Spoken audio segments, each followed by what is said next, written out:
NCERT check करो। Reduction हमने पढ़ लिया।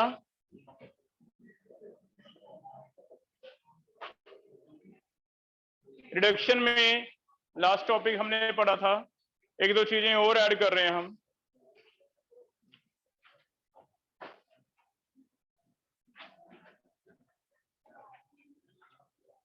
ये रिडक्शन रिएक्शनें बताना कैसे कैसे की थी हमने। पहला रिडक्शन अल्काइल हैलाइड का हमने रिडक्शन पढ़ा था, lithium aluminium hydride, sodium borohydride, triphenyl tin hydride.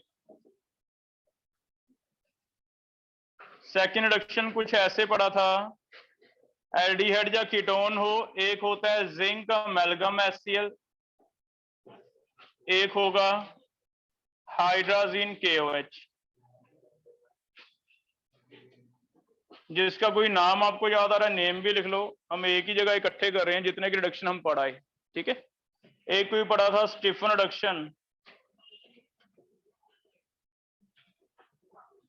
RCN का रिडक्शन है, क्या डालना होता है SnCl2HCl। स्टीफन रिडक्शन हम पढ़ाए, क्लेमेंसन एंड वोल्फिश्नर पढ़ाए, है ना। ये अल्काइल अल्केन बनाने वाला एक्सर्ट के H लगता है। इनमें से एक था 1 डिग्री एंड 2 डिग्री के लिए, एक था 2 डिग्री एंड 3 डिग्री के लिए, एक तीनों के लिए।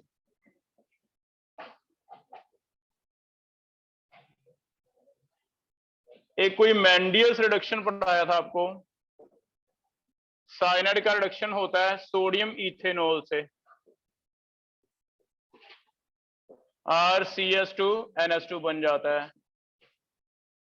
नहीं लिखा हुआ तो लिख लेना, ठीक है। रिडक्शन हम एक जगह कर लेते हैं।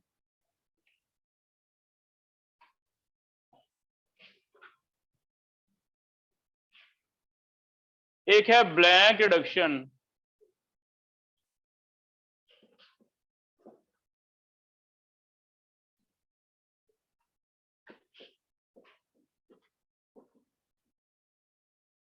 ब्लैंक रिडक्शन स्पेशल एस्टर्स का है।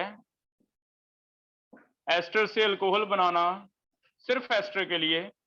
वैसे तो लिथियम एल्यूमिनियम हाइड्राइड भी ये काम करेगा, लेकिन अगर सिर्फ एस्टर का करना है आपने तो इसके लिए रेजन दिए हैं उसने, सोडियम इथेनॉल। सोडियम इथेनॉल को हम कहते थे मेटल एसिड रिडक्शन, क्योंकि मेटल एसिड से नेसेंट H देता है और नेसेंट H इनकी रिडक्शन करवाता है ना। तो अगर एस्टर होगा अल्कोहल बन जाएगा अल्कोहल, लेकिन दो बनेंगे, जैसे RCOOR डैश है तो ये वाला भी अल्कोहल बनेगा, ये वाला हिस्सा, ये वाला भी क्या बनेगा अल्कोहल। तो एक तो बन जाएगा R, पहले इसका एल्डिहाइड बन जाता है, एल्डिहाइड का आगे क्या बन जाता है अल्कोहल, तो ये वाला हिस्सा तो बना R, C का क्या बन जाएगा अल्कोहल CH2OH, एक बना R डैश सीधा OH, तो दोनों अल्कोहल बन जाते हैं, ठीक है। तो ये बना RCS2OH, एक बना R डैश OH। क्या बेटा, BOU VEAULT BLANC, बी भी रिडक्शन बोल सकते हो आप इसे।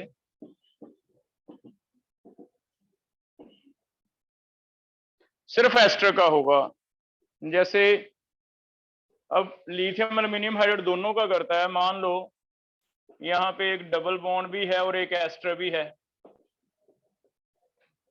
अब तीन तरह के क्वेश्चन हो जाएंगे, NaBH4 अलग प्रोडक्ट देगा, लिथियम एल्यूमिनियम हाइड्राइड अलग प्रोडक्ट देगा, सोडियम इथेनॉल अलग देगा। तीनों में डिफरेंस चेक करो, कोई भी मुझे लगता नहीं भी सेम आएगा आपका। A अलग होगा, B अलग होगा, C अलग होगा। ब्लैंक रिडक्शन, B भी रिडक्शन की वजह से।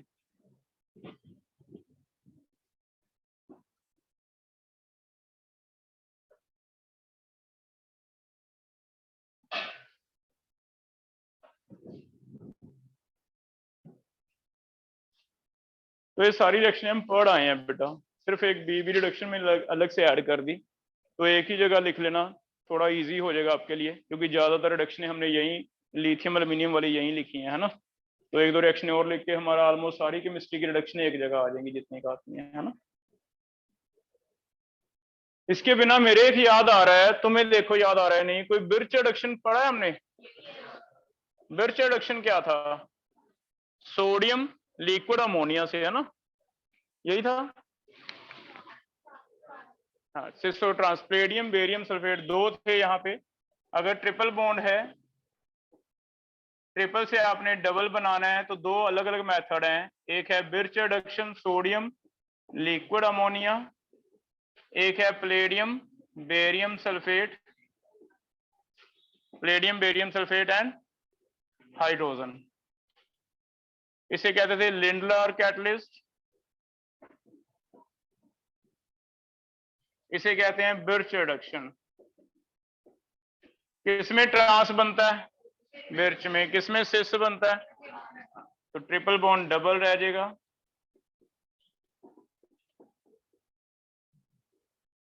एक में ट्रांस बन जाता है, एक में क्या बन जाता है? सिस।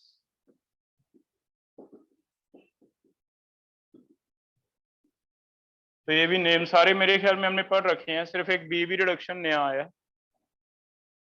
एक रिडक्शन और लिख लो last, Rosenmund reduction. Rosenmund reduction होता है अगर आप RCOCl का सिर्फ एल्डिहाइड रोकना चाहते हो तो बताओ क्या NaBH4 या लिथियम एल्यूमिनियम हाइड्राइड ये काम कर सकते हैं? ये हमने कल ही पढ़ा है। NaBH4 कौन से 3 एल्डिहाइड कीटोन, तो ये एसिड क्लोराइड है, करेगा ना क्लोराइड को, ये भी करेगा ये भी करेगा, लेकिन क्या ये एल्डिहाइड बनाएंगे? रुकते नहीं ना बीच में, क्या बनाते हैं? अल्कोहल। तो ये तो बनेगा अल्कोहल, अल्कोहल बन जाता है। इसका COCl का क्या लिखना होता है? CH2OH। तो ये भी अल्कोहल बनेगा, ये भी क्या बनेगा? अल्कोहल बनेगा। लेकिन अगर एल्डिहाइड बनाना तो स्पेशल नेम रिएक्शन उसने दिया है, कौन सा? रोजनमंड रिडक्शन। रोजनमंड रिडक्शन क्या करता है? ये लिंडलर कैटलिस्ट उठा लेता है, प्लेडियम बेरियम सल्फेट और हाइड्रोजन। हमने देखा लिंडलर कैटलिस्ट की खास बात ये थी कि इसने 2 ही H देने हैं, तीसरा नहीं देगा। एक H इधर एक H, 2 ही H दिए। लिंडलर कैटलिस्ट की खास बात क्या हो गई कि 2 ही H देगा, अगर तो 4 देता फिर तो सिंगल ही बन जाता। इट मीन एक बार बस 2 H लगते हैं, अगर 2 H लगते हैं तो एक तो HCl निकल जाएगा, एक H इसकी जगह लग जाएगा, तो 2 H से हमारा काम हो सकता है। तो हमने उसी कॉन्सेप्ट को यूज किया लिंडलर कैटलिस्ट को, इसे लेकिन नाम क्या दिया है? रोजनमंड रिडक्शन। ठीक है, तो एक रोजनमंड रिडक्शन है। आप एसिड क्लोराइड को स्पेशली कहां तक रोक सकते हो? एल्डिहाइड तक रोक सकते हो। इसे क्या कहते हैं? रोजनमंड रिडक्शन। हो जाएगा। वो एक आधा ही और होगा जो आगे अगर आएगा तो, अदरवाइज हमने सारे रिडक्शन नेम रिएक्शन एक जगह लिखते हैं। क्या बेटा? क्या लिखा हुआ है इसमें? तो उसका कौन सा हमें पूछेगा कि क्या लिखा क्या नहीं, है ना। हमें सिर्फ ये याद रखना है कि प्लेडियम बेरियम सल्फेट में बेरियम सल्फेट का क्या रोल है? तो कैटालिटिक पॉइजन है। अगर इसकी प्रेजेंस में हाइड्रोजन निकालते हैं तो फिर Cl निकल के H लगता है। अब हमें PhD थोड़ी ना करनी है, अभी एक रिएक्शन पे एक बंदा 4 साल लगाता है। अगर कोई थीसिस लिखता है तो वो एक रिएक्शन करता है, ये डालेंगे तो क्या होगा, ये डालेंगे तो क्या होगा। हमें कौन सा ऐसे करना है बेटा? हमें जो मेन मेन चीजें हैं वो लिखते जाओ, ठीक है। NCERT से हम काफी ऊपर चल रहे हैं, अब ये नहीं कि PhD वाले लेवल पे चले जाएं। थोड़ा सा ठीक है हम एक्स्ट्रा बता देते हैं, ऐसा भी कुछ नहीं है कि उसी में चलते जाएं, क्योंकि आफ्टर ऑल फाइनली हमें याद भी तो करनी है चीजें। लास्ट पे पता चलेगा तुम्हें, है ना, लिखवाए तो जा रहे हैं कि ये भी कर लो ये भी कर लो। तो इसलिए जो मुझे लगता है भी हाँ ये तो पूछा गया क्वेश्चन, वो तो मैं छोड़ूंगा नहीं, वो तो याद करना ही पड़ेगा। अदरवाइज हम अवॉइड करते हैं कि बहुत ज्यादा ऐसे लिख दें, है ना। पढ़ाने को तो जितना मर्जी पढ़ाते जाओ। कर लोगे बेटा? रोजोमर रिडक्शन हो गया 7।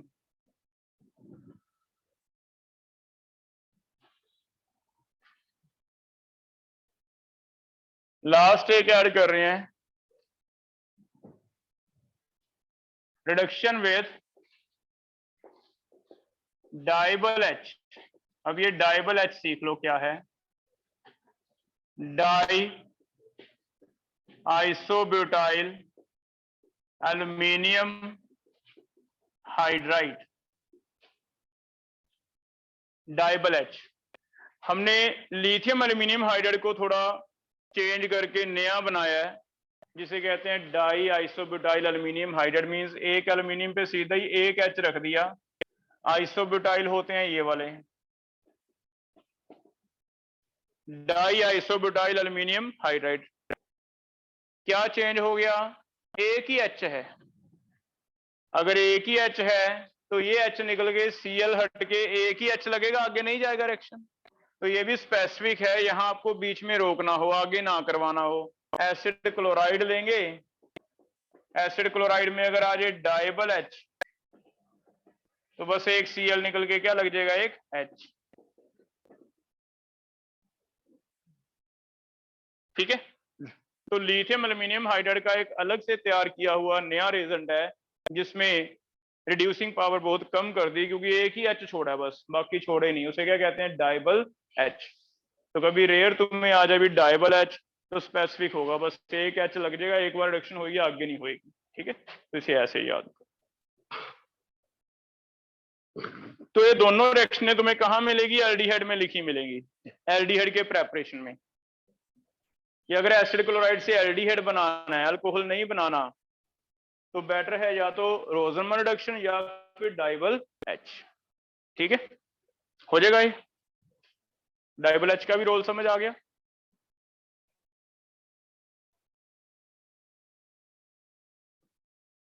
दोबारा से देखना कौन कौन सी लिख ली हमने। पहला क्या लिखा है? R X. आर एक्स में एक्स हटा के एच लगाना। Lithium aluminium hydride, sodium borohydride, triphenyl. यहाँ जिंक एसियल भी लिखा था, चौथा लिख लो zinc HCl. Zinc HCl, zinc ethanol, इनका क्या रोल है कि मेटल एसिड के साथ रिडक्शन बोला जाता है इसे। मेटल एसिड से क्या निकालता है? Nascent H. तो चौथा जिंक एसियल भी हमने लिखा हुआ है कॉपी पे, चौथा जिंक एसियल भी लिख सकते हो आप। इससे भी एच लगेगा, सीएल हट के क्या लग जाता है? एच। ठीक है। दूसरा मेथड क्या लिखा हमने? क्लेमेंसन वॉल्फ क्वेश्चनर याद है? तो इनमें हमने अच्छी तरह पढ़ा हुआ टॉपिक कि क्लेमेंसन में एसिडिक मीडियम है तो एससीएल है, तो साइड रिएक्शनों का ध्यान रखना होता है भी एससीएल से कोई और ग्रुप तो नहीं है जो रिएक्ट करेगा। वॉल्फ क्वेश्चनर बेसिक मीडियम में होती है केओएच में, तो साइड रिएक्शन का ध्यान रखना होता है ना। थर्ड कौन सा बेटा? स्टिफन रिडक्शन भी आपको एल्डिहाइड कीटोन में मिलेगी। साइनाइड से क्या बनाना होता है? एल्डिहाइड। इसमें डालते हैं SnCl टू HCl। फोर्थ है मैंडियस। साइनाइड का अगर अमाइन बनाना है तो इसमें वैसे तो लिथियम एल्यूमिनियम हाइड्राइड भी कल हमने पढ़ा था, लेकिन नेम रिएक्शन में जनरली सोडियम इथेनॉल ज्यादा यूज होता है ना। वैसे तो लिथियम एल्यूमिनियम हाइड्राइड भी ये काम कर देगा, लेकिन स्पेशली सोडियम इथेनॉल वाला अगर कहीं लिखा हो तो उसे टिक करो, क्योंकि स्टीफन ने इसने ये यूज किया था मैंडियस। बीबी रिडक्शन। बीबी रिडक्शन है स्पेशली सिर्फ एस्टर का रिडक्शन करना हो। आपके पास एसिड भी है, एसिड क्लोराइड भी है, लेकिन हम बाकियों को नहीं छेड़ना चाहते, सिर्फ किसे करना चाहते हैं? एस्टर को। तो एक स्पेसिफिक रीजन है बीबी रिडक्शन। नेक्स्ट बिर्च रिडक्शन भी पहले पड़ी हुई है। सोडियम लिक्विड अमोनिया ट्रिपल से क्या बनाता है? डबल। उसे कहते हैं बिर्च रिडक्शन। ठीक है। एक बिर्च रिडक्शन में एक और लाइन ऐड करो। बिर्च रिडक्शन में बेंजीन का भी रिडक्शन कर देता है ये। और बेंजीन का रिडक्शन कैसे करेगा बिर्च रिडक्शन अगर कभी आ जाए? तो सिर्फ एक डबल बॉन्ड ही कन्वर्ट होता है, वो ऐसे होता है, एक बार एच लग गया, एक बार एच लग गया बेटा, रेजोनेंस हो जाएगा, ये वाला इधर आ जाएगा, ये वाला इधर चल जाएगा, रेडिकल्स बन जाते हैं, जिसकी वजह से यहाँ दो डबल बॉन्ड रह जाएंगे, यहाँ एक एच लग जाएगा, यहाँ एक एच। तो बेंजीन का रिडक्शन ऐसे करना है कि तीन डबल बॉन्ड में से होगा एक ही रिड्यूस, लेकिन जब वो होगा तो रेजोनेंस की वजह से स्ट्रक्चर चेंज हो जाएगा, ऐसे आ जाएगा। तो बेंजीन का भी रिडक्शन करवाता है ना। एक पाई बॉन्ड को रिड्यूस करना है हमने, स्पेसिफिक है।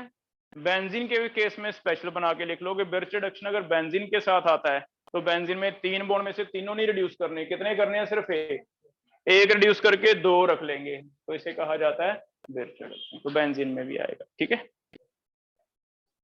नेक्स्ट वाला देखना कौन सा है? रोजनमंड। अगर RCOCl का एल्डिहाइड तक रोकना है तो स्पेसिफिक रेजेंट है प्लेडियम बेरियम सल्फेट, इसे रोजनमंड कहा जाता है। तो लिंडार कैटलिस्ट एग्जैक्टली दो जगह आ गया, दोनों मैंने इकट्ठे लिख दिए, एक तो ट्रिपल से डबल, एक Cl हटा के क्या लगाना हो, H लगाना हो। Next DIBAL H। DIBAL H lithium aluminium hydride को ही तैयार किया हमने ऐसे कि एक ही H रखा है बस, यहाँ बस एक स्टेप में रिडक्शन हो गई, जितनी हो गई ठीक है, उससे आगे नहीं बढ़ेंगे, तो उसे कहते हैं डाइबल H। कर लोगे बेटा? और कौन सा था? रोजनमन रिडक्शन नहीं, डाइबल, बस यही है लास्ट। एक 9th लिखो B2S6। B2S6 हाइड्रोबोरेशन पढ़ी थी हमने रिएक्शन, इसमें जो H है ये H हट के कुछ और लग जाए, ऐसे रिड्यूसिंग एजेंट भी काम ले लेते हैं हम, और जनरली ये यूज होता है स्पेसिफिक फॉर एसिड्स। एसिड की अगर रिडक्शन करवानी हो अल्कोहल में तो स्पेसिफिक है, कौन सा यूज करते हैं? B2S6। ये फिर से आपको एनसीईआरटी में एसिड चैप्टर में लिखा मिलेगा B2S6, ठीक है।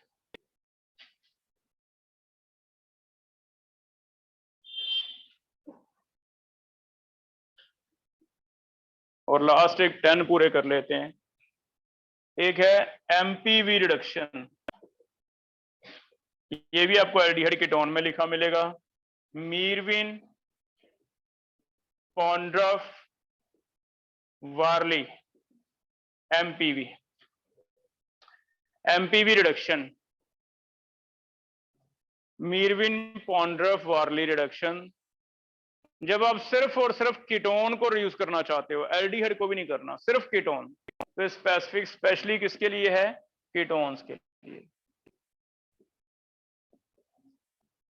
अब हमने लिथियम एल्यूमिनियम हाइड्राइड और ये किया, तो ये एल्डिहाइड को भी करते हैं और कीटोन को भी करते हैं, लेकिन स्पेशली अगर सिर्फ और सिर्फ कीटोन को रिड्यूस करना है, हम चाहते हैं बस ये करें भी यहाँ एक H लग जाए, यहाँ एक H लग जाए, सिर्फ कीटोन के लिए, तो बाकी तो स्पेसिफिक नहीं थे, जैसे सोडियम 2 को और करेगा, एल्डिहाइड को भी करेगा, एसिड क्लोराइड को भी करेगा, लिथियम तो बहुत ज्यादा को करता है, तो फिर एक स्पेसिफिक रीजन ढूंढा है, हम इसमें डालते हैं एक आइसोप्रोपाइल अल्कोहल और एक कैटलिस्ट डाला जाता है एल्यूमिनियम टर्शी ब्यूटॉक्साइड, बस नेम याद कर लो, एल्यूमिनियम टर्शी ब्यूटॉक्साइड। एल्यूमिनियम के ऊपर कितने ब्यूटॉक्साइड लगे हैं? 3, तो 3 लगेंगे एल्यूमिनियम टर्शी ब्यूटॉक्साइड। वो ऐसे होता है कि एल्यूमिनियम की वैलेंसी कितनी है? 3 है, और टर्शी ब्यूटॉक्साइड याद है, टर्शी ब्यूटाइल अल्कोहल को हमने क्या बोलना सीखा था? ऑक्साइड।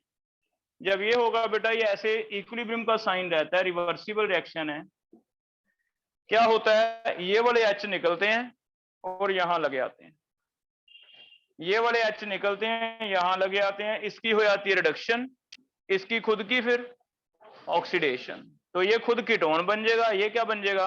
अल्कोहल। तो एक अल्कोहल बना देते हैं हम,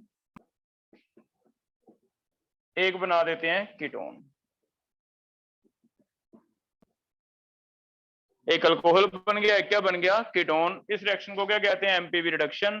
क्योंकि ये रिवर्स है, लीच एटलियर डिपेंड करेगा, आपको क्या करना है? जल्दी जल्दी इसे बॉयल ऑफ कर देना है, ये तो H बॉन्डिंग की वजह से निकलेगा नहीं, ये एसिडोन वेपर बन के निकल देगा, जिससे लीच एटलियर फॉरवर्ड जाएगा, ठीक है। तो एमपीवी रिडक्शन सिर्फ कीटोन का स्पेसिफिक, एल्डिहाइड का भी नहीं, सिर्फ कीटोन का। अगर रिडक्शन करवाना है अल्कोहल में तो आपको यूज करना है aluminium tertiary butoxide. Isopropyl alcohol use होगा, इसकी कोस्ट पे होगा, क्योंकि इसने सैक्रिफाइस करना है अपना, इसने अपने H देने हैं, इसे क्या बना देना? अल्कोहल खुद क्या बन जाएगा? ठीक है। साथ में लिख लो, अगर उल्टा रिएक्शन आ जाए कभी, हमें आ जाए भी नहीं, उल्टा करना है, हमें अल्कोहल का कीटोन बनाना है, कीटोन का क्या बनाना है? अल्कोहल, तो फिर यहां हम RCO R ले लेंगे, यहां स्पेसिफिक मिथाइल वाला ले लेंगे आइसोप्रोपाइल, तो उल्टा भी हो जाएगा। उल्टा करने के लिए रिवर्स रिएक्शन को एक नाम अलग दिया जाता है, बस इतना लिख लो कि रिवर्स रिएक्शन, रिवर्स रिडक्शन का रिवर्स क्या होगा? ऑक्सीडेशन है, तो reverse reaction is known as Oppenauer oxidation, Oppenauer oxidation. OPPENAUR, OPPENAUR,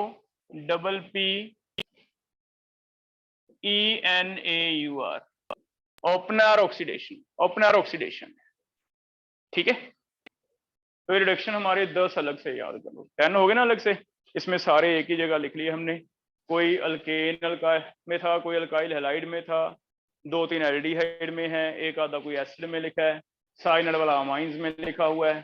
तो कोशिश करेंगे एक ही जगह आ जाए रिडक्शन सारे, ताकि हमें पता चल जाए ये इसे करता है, इसे करता है, स्पेसिफिक हो जाएगा बेटा। तो 10 रिडक्शन के मेथड याद रखें। क्लियर है? अब एनसीईआरटी खोल लो, उसमें से देखते हैं। पहले पेज पे चेक करो क्या कुछ इंपॉर्टेंट है अंडरलाइन करने वाला।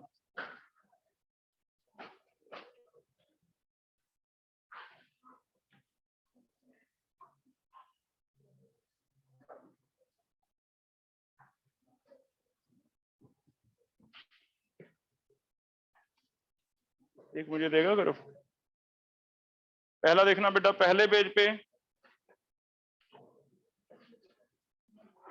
यूज लिखे हुए हैं, इसे एक बार रीड कर लेना। जैसे स्पिरिट है कहता जो घर पे यूज करते हैं, है ना, वो जनरली इथेनॉल होता है।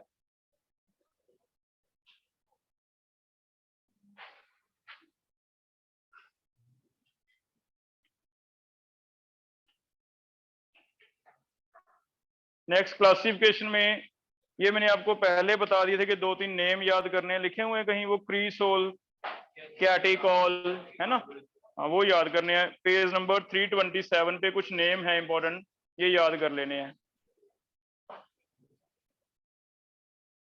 मिल गए पेज नंबर, ये सारे आपको कॉमन नेम याद करने हैं। क्रीसोल्स हैं 3, तो क्रीसोल होता है अगर फिनोल पे मिथाइल लग जाए, फिनोल पे मिथाइल लगा, ऑर्थो पे, मेटा पे, पैरा पे, तो 3 तो क्रीसोल के नेम। लेकिन अगर 2 OH लग जाए तो उसे फिनोल नहीं कहते, वो भी ऑर्थो, मेटा, पैरा 3 है। ऑर्थो है तो कैटिकोल बोलना है, मेटा है तो रिसोर्सिनोल बोलना है, और क्विनोल बोलना है अगर पैरा है ना, तो दोनों OH आगे उसे फिनोल नहीं कहेंगे। हो जाएगा बेटा। नेक्स्ट एक कॉपी पे ऐड करो, कुछ एक ड्राइव नेम भी है अल्कोहल के, derive names of alcohol. Drive name का क्या मतलब है? सबसे पहले जो मीथेनॉल हमें मिला था, इसका नेम कॉमन पड़ गया था कार्बिनोल, क्योंकि ये ऐसे माना जाता था कि कार्बन है, कार्बन का कोई अल्कोहल बना है। जब पहली बार कोई कार्बन का अल्कोहल मिला तो कॉमन नेम लोगों ने उसे क्या नाम दिया? कार्बन का अल्कोहल, कार्बिनोल। तो जब तक IUPAC नेम नहीं आए, कोई 200-300 साल पहले होंगे, है ना, डिपेंड्स के कितने साल पहले, तो इसे कार्बिनोल कह दिया। अब फिर साइंटिस्ट क्या करने लगे, केमिस्ट ने क्या किया, अभी इसका नेम पता है, इसके बाद कार्बन चेन बड़ी होने लग गई, नेम हमारे पास कोई था नहीं, तो हमने क्या किया, इसे कार्बिनोल ही रहने दिया, इतने हिस्से को नाम दे दिया कार्बिनोल।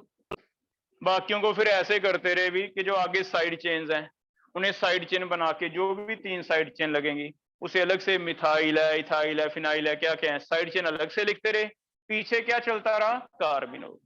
तो ऐसे जब किसी एक को मेन मान के बाकी उसी से ड्राइव किए जाते हैं, उन्हें कहा जाता है ड्राइव नेम्स, है ना। तो कुछ एक ड्राइव नेम होते हैं, कॉमन ही होते हैं।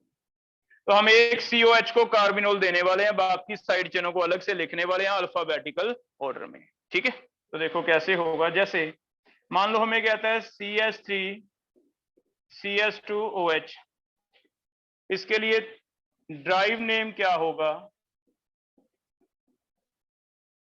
कॉमन नेम क्या होगा, और IUPAC क्या होगा?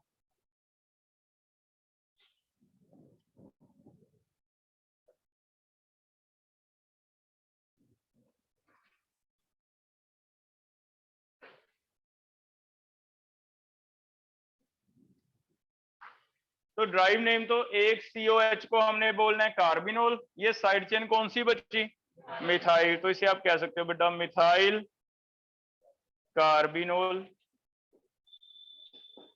कॉमन नेम आपको जो अल्काइल पढ़ाए हैं वो अल्काइल बताना होता है, ये तो इथाइल है, इथाइल के पीछे क्या लगेगा, अल्कोहल, पूरा इथाइल अल्कोहल। IUPAC आपको आता ही है, इथेनॉल। ठीक है, कितने पे ओल है और वो सारा इथेनॉल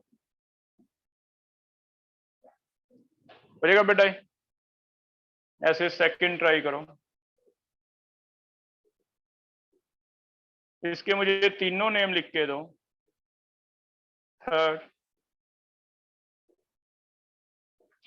इसके तीनों नेम लिख के दो।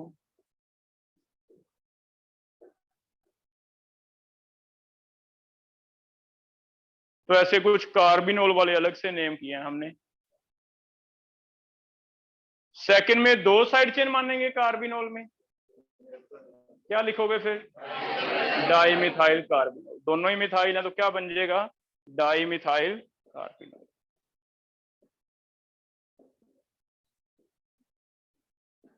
Dimethyl carbinol. ठीक है, आगे कॉमन नेम क्या आएगा? Isopropyl alcohol.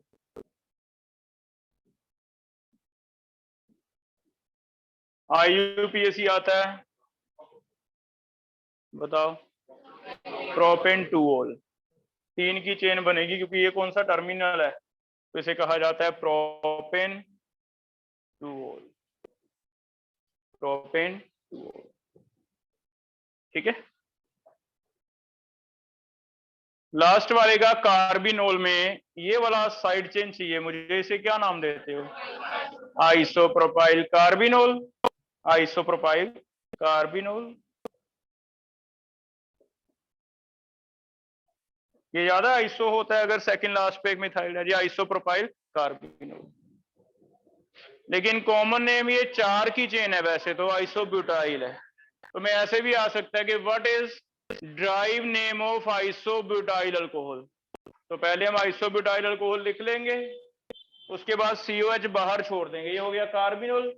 पीछे अगर हिस्सा देखोगे तो आइसोप्रोपाइल दिख रहा है, तो इसे कहेंगे आइसोप्रोपाइल कार्बिनोल, है ना। तो that is common name is isobutyl alcohol. कोई IUPAC लिख दो। 2 मिथाइल प्रोपेन 1 ओल। 2 मिथाइल प्रोपेन 1।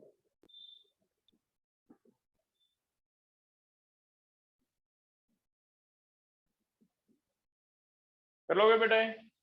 साइक्लिक में भी आ सकते हैं, यस। एक साइक्लिक का एग्जांपल ले लेते हैं। साइक्लिक में फिर कार्बन अलग लगा होना चाहिए तभी आप कर पाओगे। साइक्लिक में इसके तीनों नेम लिख रहे हैं। ड्राइव नेम क्या होगा? कॉमन छोड़ दो, IUPAC लिख दो। कॉमन तो सभी के हैं नहीं ना।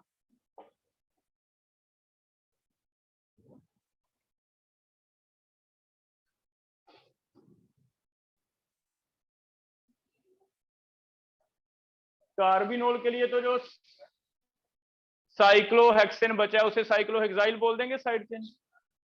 तो लिखो cyclohexyl carbinol. Cyclohexyl carbinol. Drive तो हो जाएगा इसका साइक्लोहेक्साइल कार्बिनोल।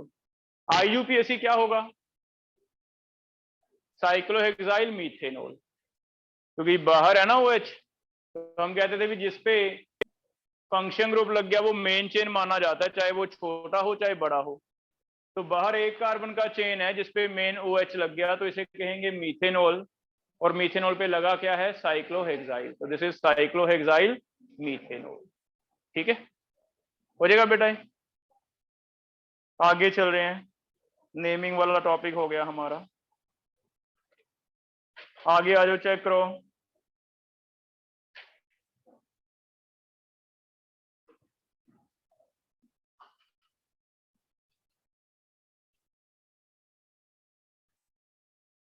हाइब्रिडाइजेशन वाले टॉपिक तो कर लोगे ना? हाइब्रिडाइजेशन है, ये है तो कर लोगे आप। प्रेपरेशन वाले मेथड देख लो। अल्कीन्स वाले 3 हो गए, रीअरेंजमेंट वाला, फिर हाइड्रोबोरेशन, फिर हमने एक और पढ़ा ऑक्सीमर्कुरेशन। तीनों आ गए। सेकंड कल हमने रिडक्शन वाले कर लिए, इसे एक बार रीड कर लेना। फिर ग्रिगनारिजन वाला हमने काफी डिटेल पढ़ लिया।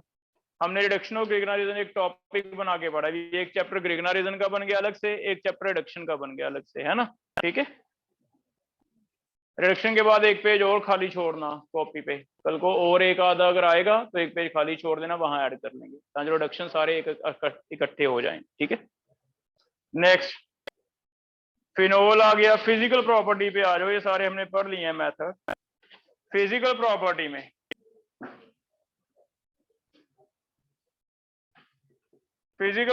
में पहला डिस्कस कर रहे हैं बॉइलिंग पॉइंट्स। बॉइलिंग पॉइंट इनके अगर कंपेयर करें बाकी हाइड्रोकार्बन से, अल्केन से, अल्कीन से, तो इनके ज्यादा हैं। बताओ क्यों?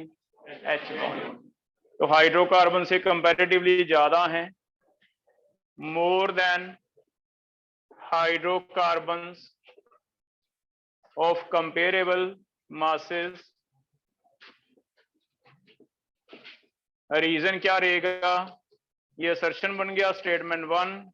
Statement 2 is due to H bonding in alcohols, और आंसर क्या बनेगा? ए, है ना। तो बॉइलिंग पॉइंट इनके ज्यादा हैं। रीजन क्यों ज्यादा है? क्योंकि इनमें क्या होता है? H bonding.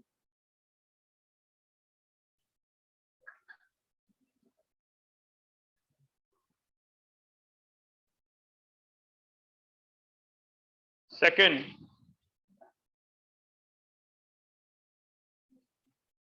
जैसे जैसे मोलर मास बढ़ेगा अल्कोहल में, बॉइलिंग पॉइंट बढ़ेगा। मीथेनॉल से ज्यादा इथेनॉल, ज्यादा प्रोपेनॉल, उससे ज्यादा ब्यूटेनॉल, वो सारा सेम है क्योंकि वैन डर वाल फोर्सेस बढ़ेंगी। ठीक है, इसमें बी पॉइंट आ गया। Boiling point increase with number of carbons. Methanol से ज्यादा इथेनॉल, इथेनॉल से ज्यादा। इसका रीजन क्या रहेगा? वैन डर वाल फोर्सेस इंक्रीज। H बॉन्ड तो है ही है सब में, लेकिन वैन डर वाल फोर्स क्या होती जाएंगी? ज्यादा। अगर ब्रांचिंग हो जाए तो boiling point decrease with branching.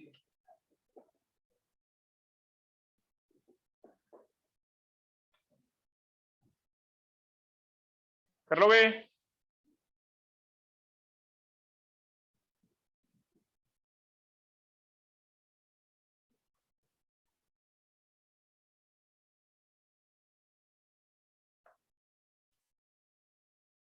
अगर कंपैरिजन करें ईथर से,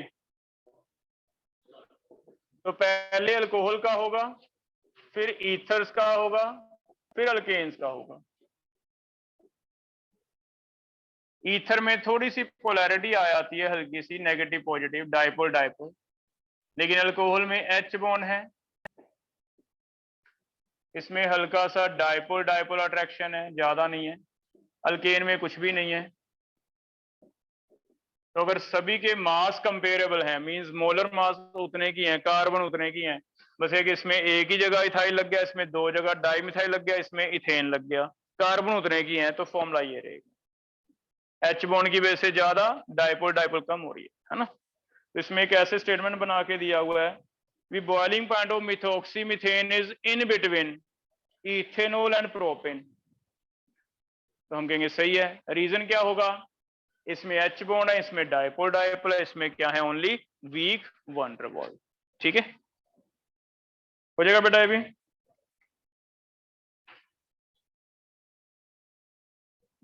क्या H बॉन्ड है ईथर्स में? नहीं है। Ethers without H bond, O के साथ कार्बन लग गया, O के साथ H नहीं लगा, है ना, तो H बॉन्ड नहीं। सेकंड दिया हुआ है सॉल्युबिलिटी।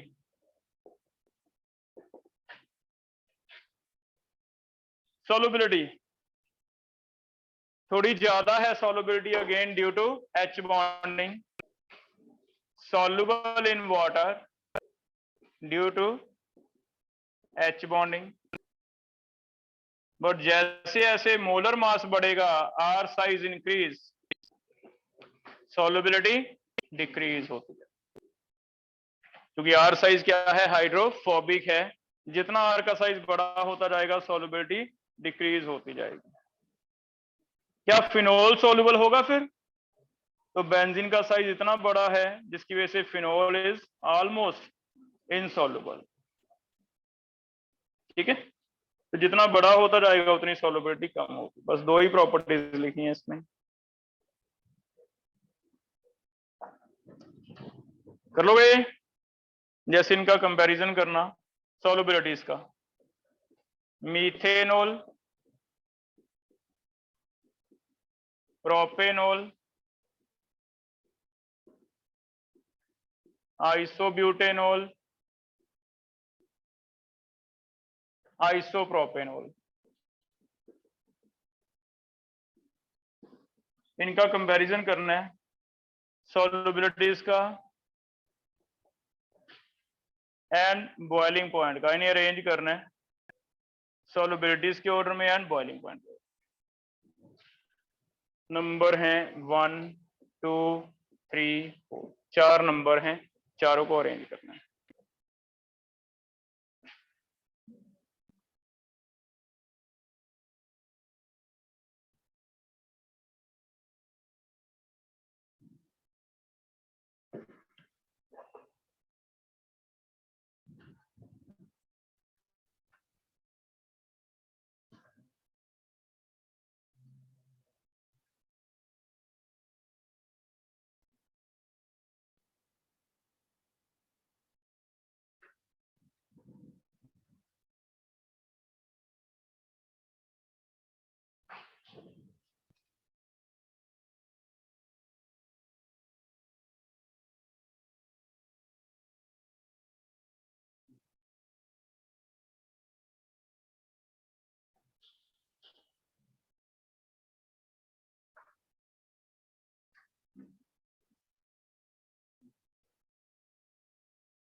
पहला सॉल्युबिलिटीज का,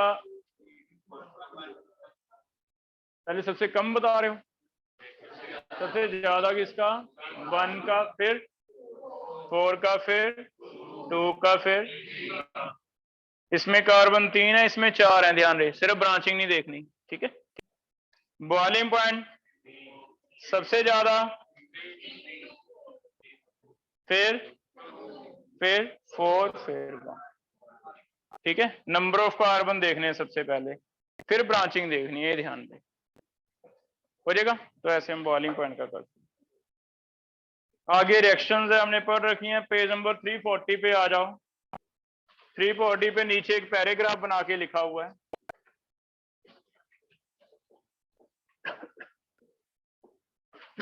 what is denatured alcohol.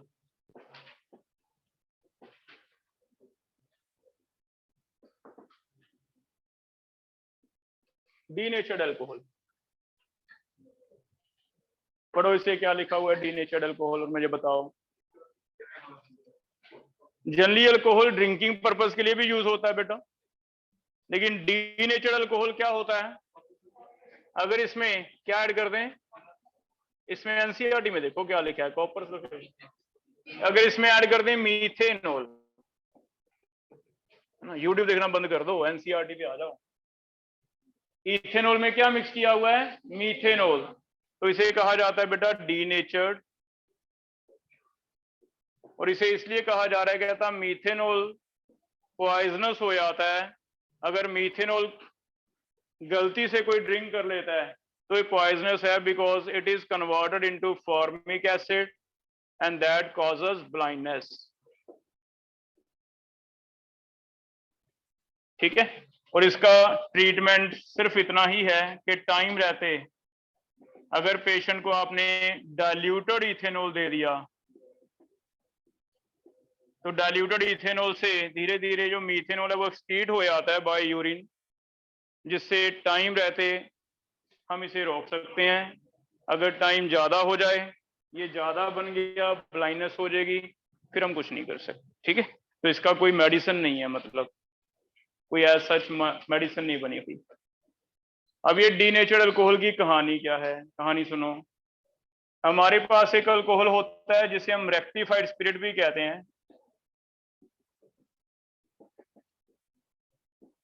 Rectified spirit क्या होता है, आपने पढ़ा था अभी, अल्कोहल और वाटर का एक एजियोट्रोप बनता है पॉजिटिव, है ना।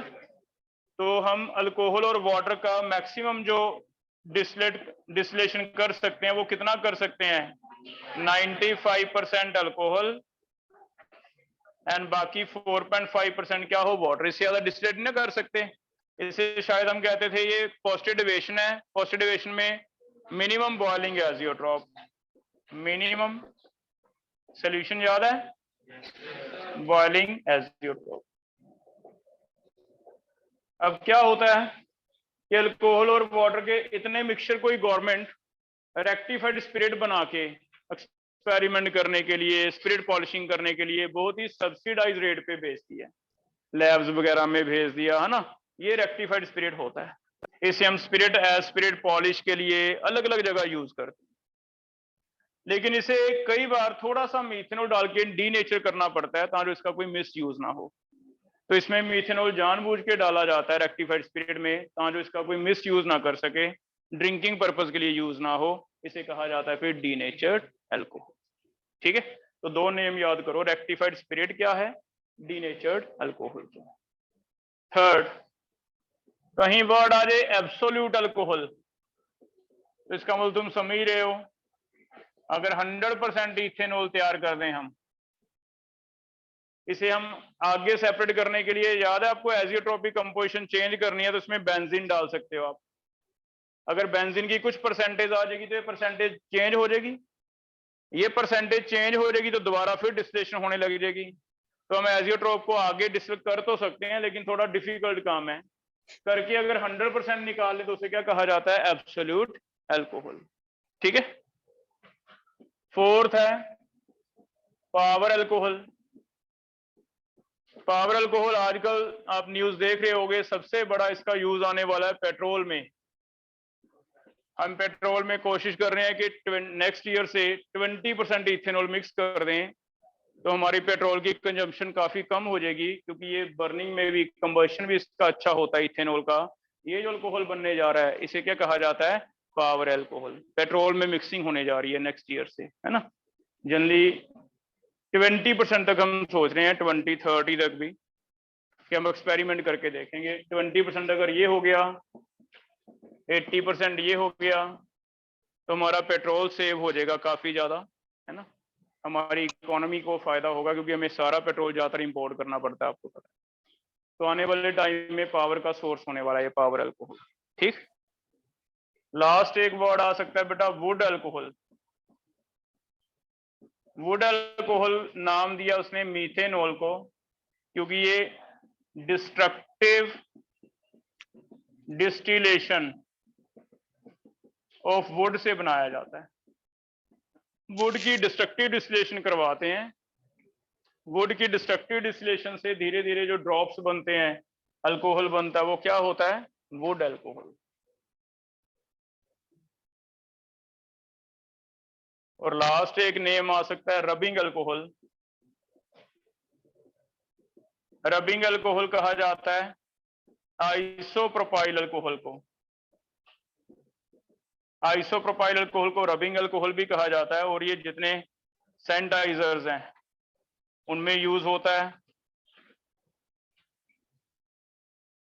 डॉक्टर यूज करते हैं। जो इंजेक्शन के बाद आप देखते हो स्वैब यूज करते हैं, वो भी यही वाला अल्कोहल होता है, रबिंग अल्कोहल। तो हैंड सैनिटाइजर होने की वजह से इसे क्या कहा जाता है, रबिंग अल्कोहल। तो आइसोप्रोपाइल, तो एक कुछ एक नेम है जो अलग अलग जगह आपको मिल सकते हैं, कभी बोर्ड लेवल पे 1 नंबर का क्वेश्चन आ जाए। डीनेचर्ड अलग है, रेक्टिफाइड अलग है, एब्सोल्यूट अलग है, पावर अलग है, वुड अल्कोहल अलग है, रबिंग अल्कोहल अलग है। ठीक है, हो जाएगा बेटा। आगे चल रहे हैं एनसीईआरटी में। अल्कोहल फिनोल हमने सारा पढ़ लिया almost.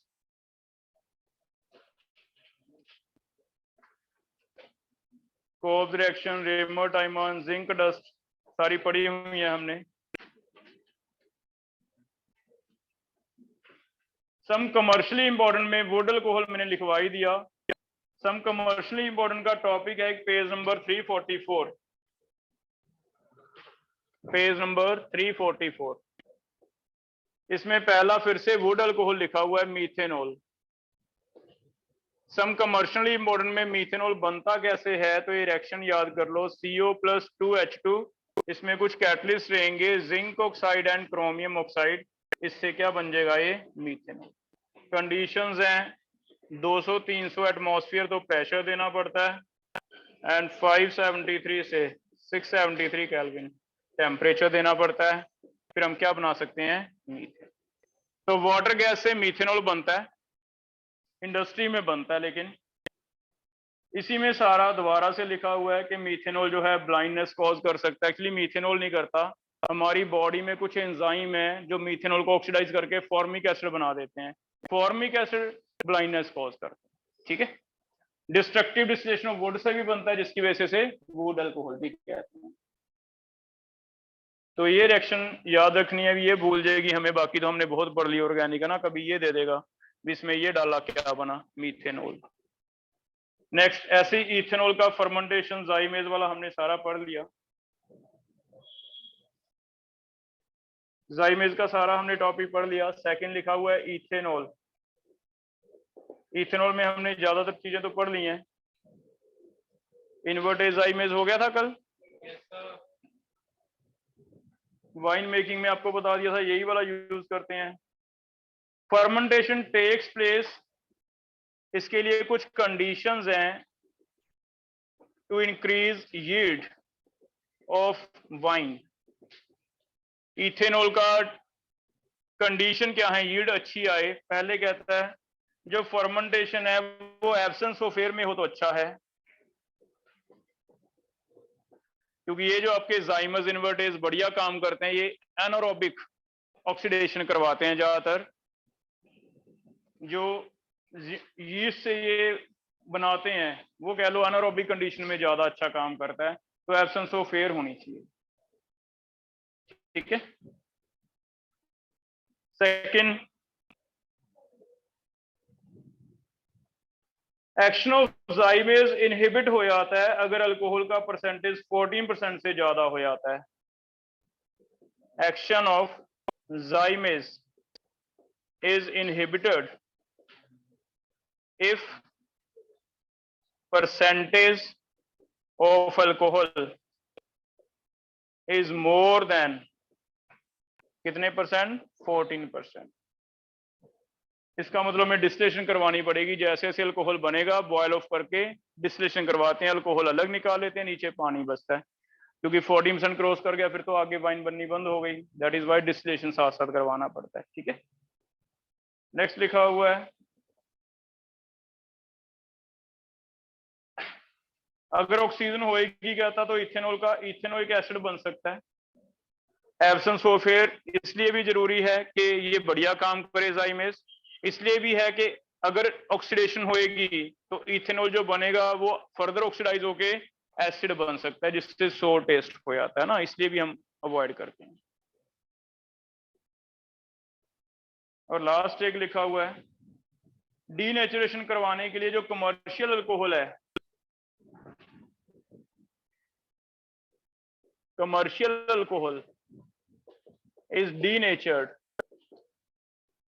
by adding copper sulfate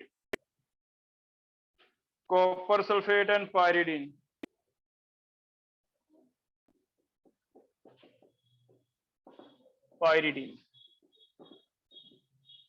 जो कमर्शियली ऑब्टेन करते हैं हम, इसे कॉपर सल्फेट और पायरिडिन मिक्स करके डीनेचुरेशन की जाती है।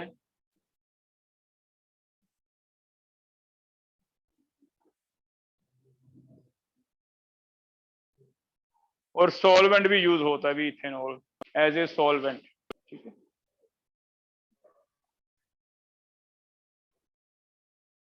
अब डीनेचर्ड अल्कोहल अलग चीज है, दैट इज अगर आता है व्हाट इज डीनेचर्ड अल्कोहल तो आप कहोगे इथेनॉल मिक्स्ड विद, लेकिन अगर कभी लाइन ऐसे लिखी होगी कमर्शियली ऑब्टेन्ड जो इथेनॉल है that is denatured by adding, तो वहां आएगा कॉपर सल्फेट एंड पायरिडिन। ठीक है, इसकी डीनेचुरेशन ऐसे। आगे ईथर आ गया, ईथर में विलियमसन सिंथेसिस हम पढ़ा है। डिहाइड्रेशन ऑफ अल्कोहल आपको एक ही जगह पढ़ाया हुआ है सारा, है ना। ईथर की फिजिकल प्रॉपर्टीज एक बार रीड कर लेना, बीच में ही आ गई कि इसमें एच बॉन्ड तो होता नहीं लेकिन डायपोल डायपोल अट्रैक्शन होती है। तो बॉइलिंग पॉइंट थोड़ा सा हाइड्रोकार्बन से ज्यादा होता है और किससे कम होता है, अल्कोहल से कम होता है। ठीक है, क्लीवेज वाले रिएक्शन हमने पढ़ लिए अच्छी तरह।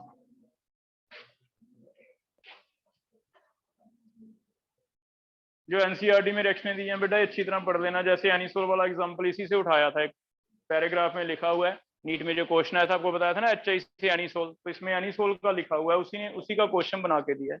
तो जो इसमें एग्जांपल्स हैं, टेक्स्ट क्वेश्चन है, वो अच्छी तरह रीड कर लेना। ठीक है,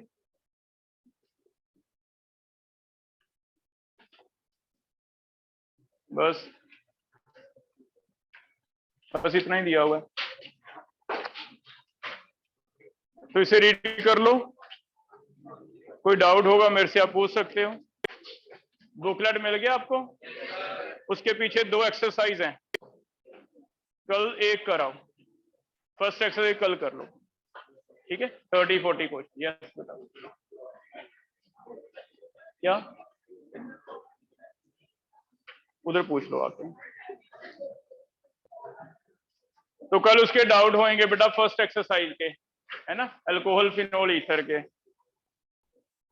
टेस्ट फिर हमारा क्या क्या डिसाइड हुआ है, संडे हुआ बेटा टेस्ट हमारा डिसाइड अल्काइल हैलाइड का, और वीकडे में फिर हमारे सैटरडे, नेक्स्ट सैटरडे डिसाइड हुआ इस बार संडे वाला। ठीक है, ठीक है, ठीक है, वो पता चल गया। संडे हुआ डिसाइड अल्काइल हैलाइड का, और संडे वाला टेस्ट पोस्टपोन किया नेक्स्ट सैटरडे पे।